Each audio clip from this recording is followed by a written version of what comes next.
So Sally, what are the benefits of breaking taboo? Well, I think about taboo as like, those Russian dolls where you take off the lid and there's another one inside.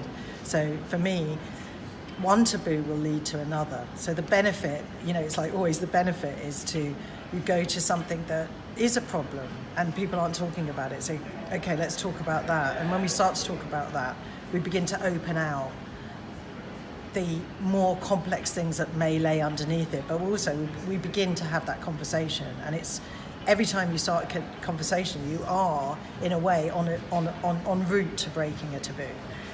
But taboos are big, they're big and they're held by bigger things than just us. And I think there's really interesting things going on in the world of living right now, where the online world has introduced a whole kind of new dimension to sexual mores that intergenerationally will be different.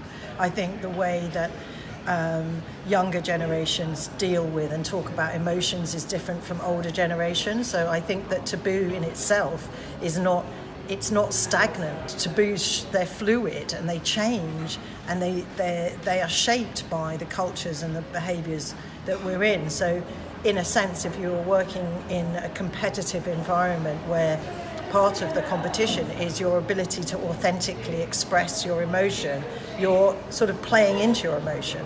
Now, when we think about the taboo that I was interested in, what is the impact of hyping up the emotion, and making your emotional interplay part of your working experience? Well, what happens if you break, or what happens if that's damaged? What's the knock-on effect? And that has repercussions, but it's different because it's difficult when you talk about musicians. Lots of people think, they're lucky, and so there are different. Everything has different elements, and you've got to be really sensitive to those things.